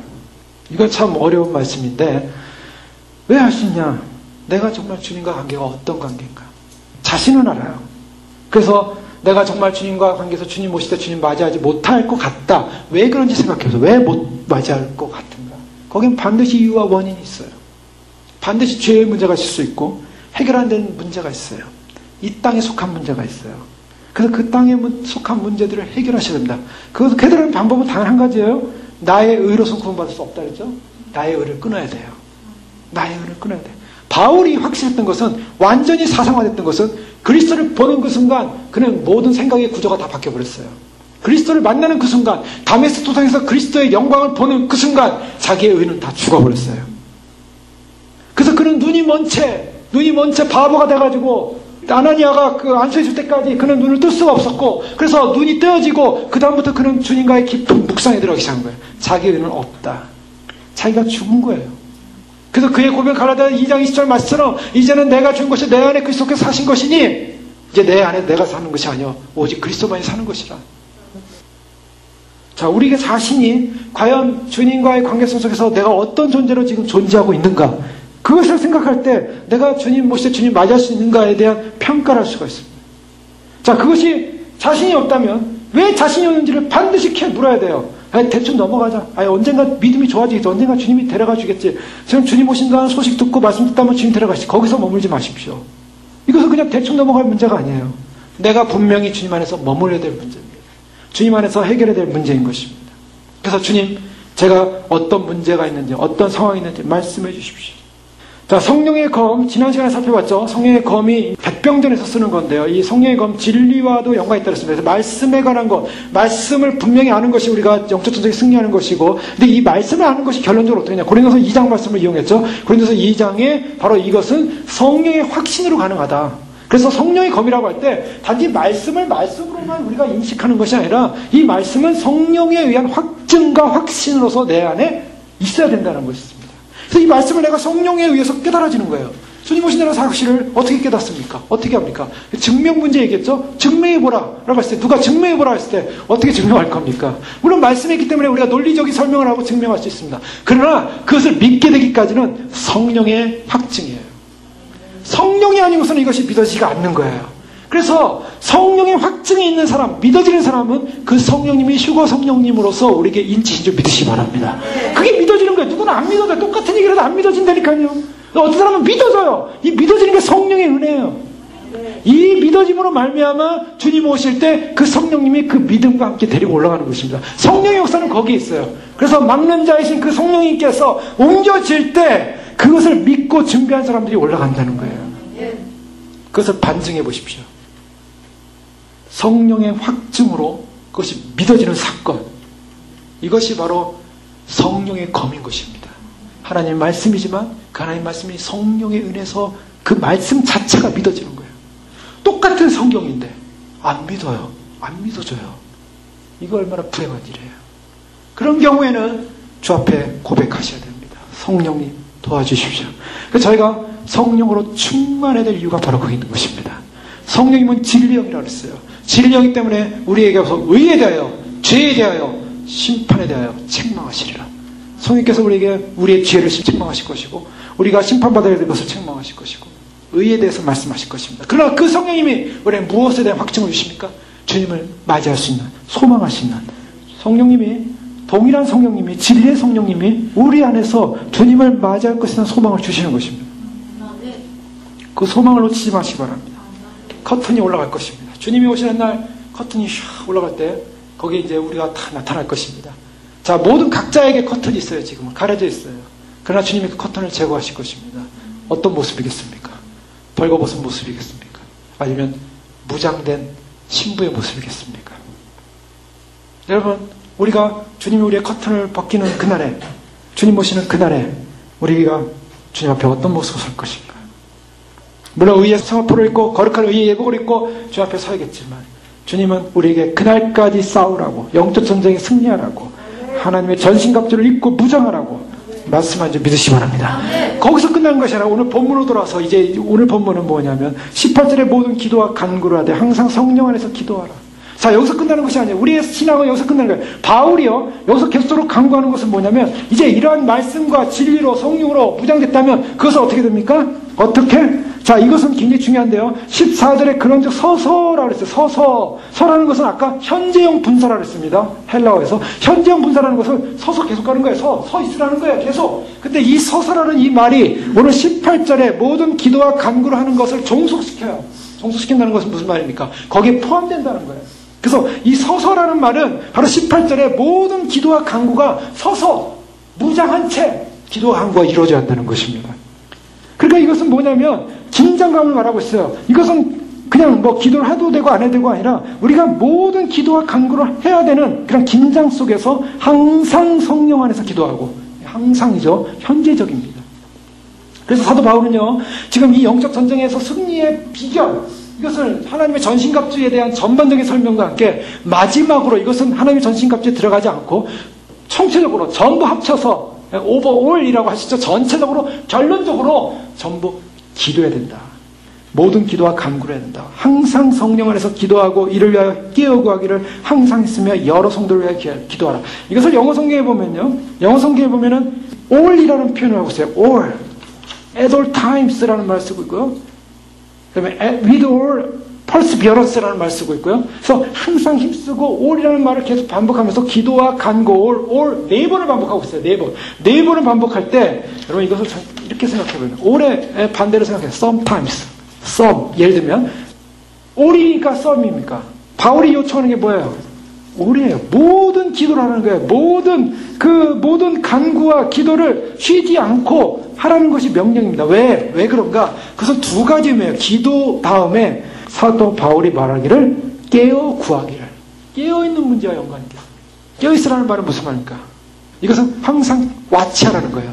와치, 깨라는 말이거든요. 그래서 항상 깨어서 살펴봐야 된다. 이제 두 가지 말의 의미를 갖고 있어요. 그래서 이 항상 깨어서 그 믿음을 가지고 있지 않으면 우리는 넘어질 수밖에 없다. 설력정 다들 읽어보셨죠? 반드시 읽어보시라 했는데 설력정 1부의 10장에 보면 이 크리스찬이 사망의 음침한 골짜기를 지나가는 과정입니다. 그 아블론이라는 마귀하고 싸우지 않습니까? 거기서 간신히 이겼어요. 그 다음에 나타나는 것이 가장 고통스러운 게 눈에 보이는 거대한 마귀가 있을 때는 막 싸워서 이길 수가 있었어요. 그런데 사망의 음침한 골짜기로 갈 때는 이거는 굉장히 힘든 과정이었어요. 그리고 그 길이 너무 좁았는데 사망의 음침한 골짜기에 딱 들어섰는데 앞에서부터 다시 거꾸로 돌아오는 두 명의 사람을 만나요. 두 명의 사람은요, 이스라엘이 가나안에 들어갈 때 불평했고 원망했던 가나안 정탐꾼들 중에 여호수아 갈렙 말고 나머지 10명의 정탐꾼의 후손과 같이 불평과 원망을 하고 되돌아가는 사람들이에요. 자, 이 두 명의 사람이 돌아오는데 두 명의 사람이 뭐라 하냐면 가지 마라. 저희가 보니까 저기 아주 음침한 곳이 있고 무서운 사람 시체가 있고 막 도대체 거기 가면 죽을 것이다. 우린 죽지 못해 돌아간다. 너도 돌아가라. 이렇게 막 요청하는 거예요. 이 크리스찬이 그런 위험을 느끼고 귀신들이 있고 뭐 용들이 우글거리는 그런 공포 속에 그래도 내 손에 아직도 칼이 들려 있고 그래서 나는 그래도 가야겠다 하고서 이 믿음의 길을 걸어갑니다. 믿음의 길을 걸어가는데 가다 보니까 너무나 좁아요. 왼쪽에 보니까 수렁이 깊은 수렁인데 다윗이 빠졌던 수렁이에요. 다윗이 깊이 빠져가지고 간신히 회개하고 나왔던 수렁, 그런 수렁도 있고 또 오른쪽에 보니까 지옥 입구가 보여요. 그 지옥 입구에서는 소음과 화염과 연기와 온갖 불꽃들이 지옥에서부터 막 올라오면서 사람들의 괴성과 울부짖는 소리가 막 들리고 있었어요. 이 사망의 음침한 공짜를 어떻게 가나 하면서 부들부들 떨면서 가야 되나 말아야 되는데 그래도 온 길이 돌아가려고 하니까 앞으로 갈 길이 온 길보다는 더 조금 남은 것 같아서 계속 가기로 결정하는데 그때 그가 결정한 것이 뭐냐? 그는 그 칼 가지고 안 된다는 걸 알았어요. 그래서 그의 아블론과 싸웠던 칼을 칼집에 놓고 에베소 6장 18절 모든 기도라는 새로운 무기를 꺼내서 나에게도 들릴 정도로 큰 소리로 외치는 거라고 얘기하고 있어요. 주여 주께 구하오니 내 영혼을 건지시옵소서. 사망의 음침한 골짜기에서 할 수 있었던 일은 그가 할 수 있었던 일은 내 영혼을 건지시옵소서 하고서 막 부르짖기 시작하는데 결국 그걸 통해서 통과하죠. 통과해가지고 나중에 온갖 사람들의 시체들과 죽은 그 뼈들과 다시 빛이 오므로 말미암아 그 빛을 말미암아 돌아보니까 아주 무시무시한 길을 아주 좁은 길을 걸어온 거예요. 근데 그 좁은 길을 걸어갈 수 있던 힘이 어디 있었는가? 그것은 바로 주님 앞에 모든 기도라는 에베소 6장 오늘 18절 모든 기도를 들어서 주 앞에 기도했다는 것입니다. 자, 이것은 우리를 하여금 영적으로 살리냐 죽이냐는 어떤 하나의 결정적인 순간 앞에서 우리를 살릴 수 있는 무기라는 거예요. 모든 기도로서 주님께서 뭐라고 했습니까? 주님은 우리로 하여금 제자들로 하여금 항상 깨어있으라 했어요. 마가복음 13장 33절에 보면 주의 알아 깨어있으라 그때가 언제 올지 알지 못함이라 마지막 때를 얘기하면서 주님께서 마지막 때를 준비하는 백성들로 하여금 삶의 분사형이 뭐냐? 깨어있으라. 언제 올지 알지 못한다. 그리고 3절에 보면 가령 사람이 집을 떠나 탕으로 갈 때 종들에게 권한을 줘 각각 사물을 맡기며 문지기에 깨어있으라 명한과 같으니 깨어있으라 명한과 같으니 그러므로 깨어있으라. 누가복음 12장 35절에는 허리에 띠를 띠고 등불을 켜고 서 있으라. 너희는 마치 그 주인이 혼인집에 돌아와 문을 두드리며 문 열어주려고 기다리는 사람 같으니 주인이 와서 깨어있는 것을 보면 종들이 복이 있으로다. 깨어있는 것을 보면 38절에도 주인이 혹 2경이나 3경에 이르러도 종들이 그같이 하고 있는 것을 보면 주님께서 우리에게 요청하시는 것은요 반드시 종말론적인 믿음을 갖고 있는 사람에게 요청하시는 것이 뭐냐? 영적 전쟁이요. 영적 전쟁을 하고 있는 무장된 사람에게 있어서 가장 중요한 것은 깨어있음입니다. 깨어있어야 한다. 이것이 우리에게 필요한 거예요. 제자들이요 깨어있지 못해가지고 결국 시험에 들었어요. 마가복음 14장에 보면 생사들이 보면 말씀하시되 내 마음이 심히 고민하여 죽게 되었으니 너희는 여기 몸으로 깨어있으라. 조금 나가서 땅에 엎드리면서 기도하시죠. 그러면서 돌아왔을 때 제자들이 자는 것을 보시고 베드로에게 말씀하시되 시몬아 자느냐? 내가 1시간도 깨어있을 수 없더냐?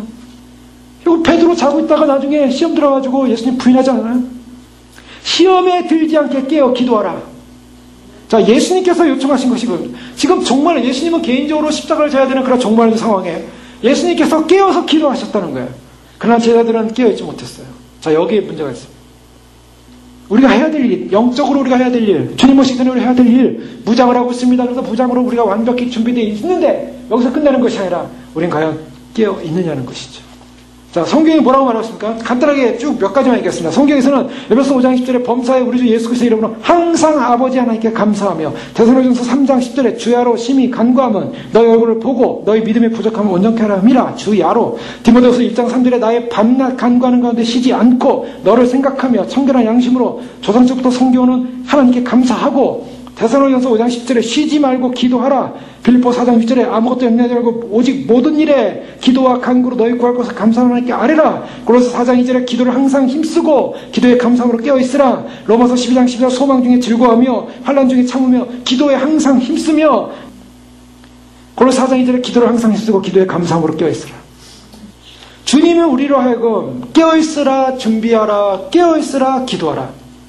자, 이것이 우리의 분사여만 합니다. 현재 분사.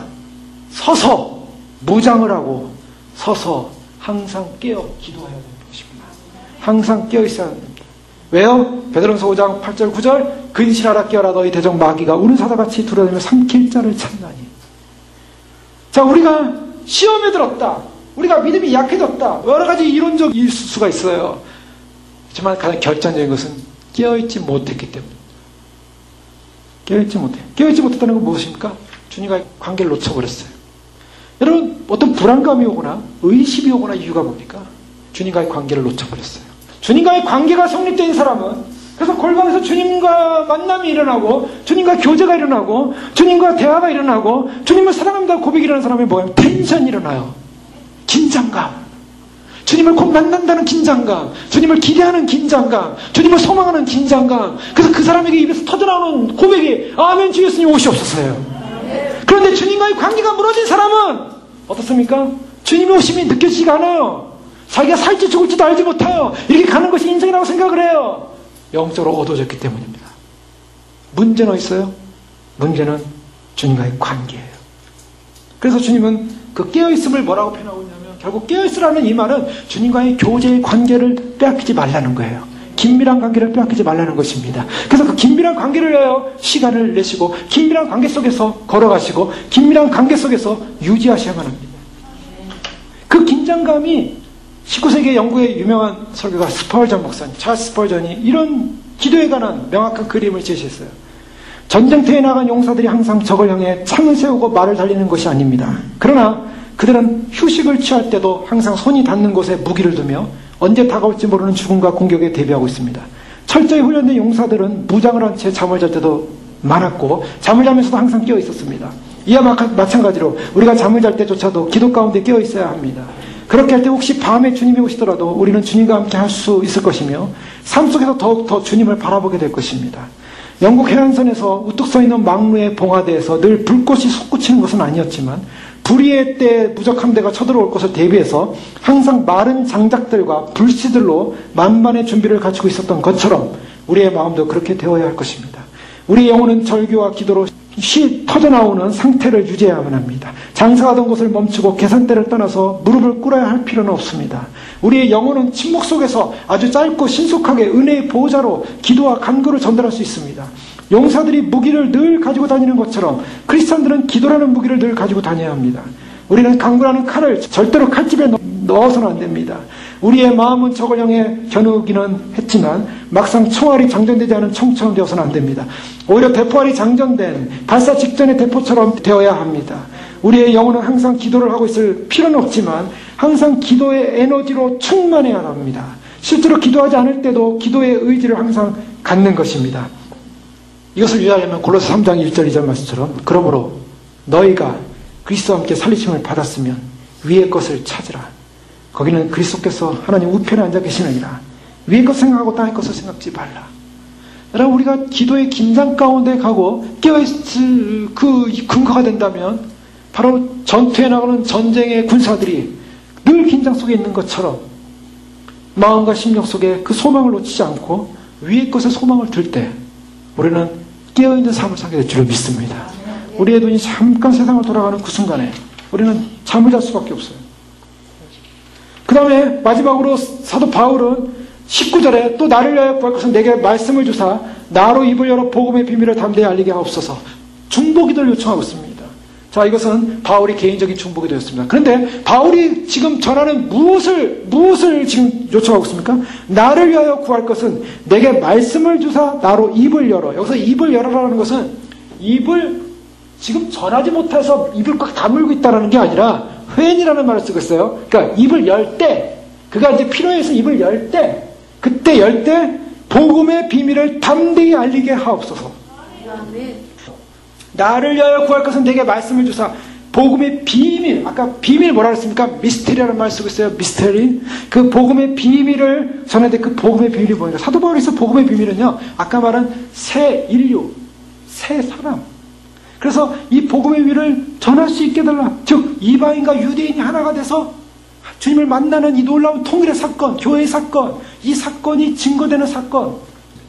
자, 오늘 에베소 말씀을 정리하면서 정말 우리가 주님께서 우리에게 요청하시는 것이 있다면 영적인 무장과 더불어서 우리가 반드시 깨어서 그날을 예배한다는 거. 이제 눈앞에 다 와 있습니다. 다 왔고 이제는 그 시점은 아무도 모르지만 그날 우리는 눈앞에 지금 다 와 있어요. 이제 우리는 그날을 바라보면서 준비해야 된다. 문제는 그날을 예배하는 믿음의 백성들이 또 그날을 준비해야 될 텐데 휴거의 소망을 갖지 못하게 하는 사단의 전략. 마지막 때 지금 뭐냐면 결국 사단의 전략이 휴거를 소망하지 못하게 만들었어요. 교회들이 휴거를 소망하지 못하게 만들었어요. 저는 다른 것보다도 교회들이 휴거를 외치지 않고 소망하지 못하게 하고 구원의 절대적인 중요한 부분에 있어서 그거를 외면화시킬 때 주님부터 책망을 면할 길이 없다는 것입니다. 그래서 우리는 반드시 주님 오시면 예비와 주님 오실 때 주님을 맞이하기 위해서 주님은 영광스럽게 교회에 영광스러운 휴거를 이룰 거예요. 그리고 역사는 이스라엘을 통해서 이스라엘 회복의 역사를 이룰 거예요. 회복의 역사가 일어날 때 지상 재림과 함께 주님께서는 천년왕국 이루실 것입니다. 이 약속 부여잡고 주님 오실 때 반드시 주님 맞이하는, 그래서 그 휴거에 대해서는 여러분 되시기를 주의 이름으로 축원합니다. 기도하겠습니다. 이 시간 기도할 때 그렇습니다. 주님, 참으로 영적으로, 상황적으로, 시대적으로 참으로 주님께서 말씀하시는 이 모든 말씀의 정황들, 아버지 하나님, 참으로 저희는 깨어있어서 참으로 진정한 서서 참으로 그날 예비하는 진정한 영적 전쟁의 참으로 무장뿐만 아니라 주님 참으로 기도로 항상 깨어 기도하며 모든 기도로 준비하며 주님 오시는 날 참으로 주님 맞이하게 하여 깨어서 예배할 수 있는 휴거자들에게 축복하여 주옵소서. 마지막 신앙, 마지막 보고 끝까지 증거하기에 부족함이 없도록 도와주시고 바울이 고백했던 것처럼 이 복음의 비밀을 담대히 증거하게 하시옵소서. 주님, 주님의 영광스러운 통일, 이제 아버지 하나님 교회의 통일을 이루신 주님이 이 교회를 아버지 하나님 순식간에 아버지 하나님 주님 오시는 영광의 날 공중으로 끌어올리는 놀라운 구원의 사건 앞에 아버지 하나님 우리가 준비하며 예배하며 그날의 예비자로서 승리하는 저희들 되소서 축복하여 주시옵소서. 주여 부르기도 하겠습니다. 주여! 주여! 주여! 아버지 하나님 믿습니다. 주님 오시는 영광의 날, 소망의 날 결코 빼앗기지 않습니다. 결코 아버지 하나님 놓치지 않겠습니다. 아버지 하나님 참으로 주님께서 오시는 영광의 소망의 날을 바라보면서 아버지 하나님 참으로 그 영광의 소망의 날을 바라보면서 아버지 하나님 예수 그리스도의 부활과 능력과 생명과 사역과 하나님의 나라와 영광과 아버지 하나님 참으로 주의 영광의 날을 소망하면서 달려갈 때 아버지 하나님 우리를 이루시는 놀라운 생명의 소망이 아버지 하나님 주의 나라와 영광을 향해 달려가게 하시고 아버지 하나님 주님 오시는 그 영광의 날을 놓치지 않는 믿음의 백성들 되어지게 하시고 아버지 주님 오시는 날 아버지 하나님 주님을 맞이하시는 귀한 믿음의 승자들로 축복하여 주시옵소서. 아버지 하나님 우리를 부르신 아버지의 영광, 아버지 우리를 부르신 아버지의 생명의 영광 놓치지 않게 해주시고 아버지 빼앗기지 않게 하시고 주님의 나라를 소망하게 하시고 아버지 하나님 주의 영광을 나누려 믿음으로 달려가시는 그 믿음의 승리자들 될 수 있도록 축복하여 주시옵소서. 주님, 주님께서 예배하신 그 영광의 예배를 바라봅니다. 주님께서 예배하신 영광의 소망을 바라봅니다. 아버지 주님께서 예배하신 영광의 날을 바라봅니다. 결코 빼앗기지 않게 하시고 결코 놓치지 않게 하시고 예수 그리스도의 부활의 능력, 예수 그리스도의 부활의 능력, 예수 그리스도의 생명의 능력, 예수 그리스도의 은혜의 능력 놓치지 않게 하시며 아버지 하나님 놀라운 진리의 영 가운데 회복되어지는 회복의 역사 가운데 주님을 맞이할 수 있도록 하나님 축복하여 주시옵소서. 아버지 하나님 주님의 나라 가운데 주의 은혜 가운데 축복하신 하나님 영광을 소망하게 하시고 결코 흔들리지 않은 믿음 안에 서게 하시고 생명의 진리 안에 서게 하시고 다시 오시는 주의 영광 나를 맞이할 수 있도록 아버지 우리의 심령을 이끌어 주시옵소서. 우리의 영혼들을 이끌어 주시옵소서. 아버지 우리의 영혼과 심령들을 이끌어 주시옵소서. 주님 맞이하는 믿음으로 서게 하시고 주님 맞이하는 소망으로 서게 하시고 주의 스브라스와 하라스마 하라스 이레사라라사라라사라라 아버지 이레사라라 예수의 부활의 능력과 생명의 능력과 하나님의 말씀의 놀라운 능력과 진리의 능력과 구원의 능력과 생명의 소망으로 주를 바라보게 하시고 아버지 하나님의 주의 오심의 놀라운 소망으로 주를 의지하며 나갈 때 믿음의 역사, 생명의 역사, 구원의 역사, 아버지 하나님의 놀라운 진리의 역사, 아버지 하나님 참으로 주의 놀라운 소망의 역사로 주님을 의뢰하며 신뢰하며 아버지 하나님 믿음으로 달려갈 수 있는 그 믿음의 역사를 감당할 수 있도록 축복하여 주시옵소서. 아버지 하나님 우리 주님을 신뢰하며 달려갑니다. 이제 눈앞에 다가온 아버지 하나님 이 상황들을 보면서 아버지 하나님 우리가 우리가 참으로 주님의 회복의 역사, 주님의 인류 역사 가운데 없었던 아버지 하나님 참으로 이스라엘의 회복의 역사, 아버지 하나님 이제는 참으로 다가올 주님의 나라, 이제 아버지 하나님 이스라엘이 회복되어지고 아버지 하나님 참으로 주님께서 이제는 아버지 하나님 모든 아버지 하나님 믿음의 사람들이 하나님의 사람들이 주의 오심을 예배하며 준비하며 나아갈 이때 아버지 하나님 우리가 준비되어지게 하시고 예비되어지게 하시고 주님이 오시는 그 놀라운 소문을 위해 달려나가시는 그 믿음을 향하여 달려나가시는 믿음까지 서게 도와주셔서 예수 그리스도의 복음의 능력과 생명의 능력과 진리의 능력 가운데 설 수 있도록 축복하여 주시옵소서. 여호와 능력이 아버지 하나님 우리를 이끌어신 하나님의 놀라운 사랑과 은혜 가운데 감사하면서 오늘도 예수님의 놀라운 진리의 은혜 가운데 감사하면서 주의 놀라운 성령의 놀라운 은혜 가운데 감사하면서 복음의 능력 가운데 감사하면서 결코 흔들리지 않는 믿음 가운데 아버지 하나님 예수님의 부활의 능력으로 말미암아 주님을 찬양하오니 주님을 경배하오니 주님을 높여드리오니 아버지 주님 앞에 설 수 있도록 축복하시고 말씀하여 주시옵소서. 아버지 하나님 우리 가운데 참으로 주님 논리를 주시고 논정을 주시고 아버지 하나님 참으로 말씀을 주셔서 아버지 믿음으로 승리하게 하시고 주의 영광으로 승리하게 하시고 생명의 영광으로 승리하게 하시고 아버지 하나님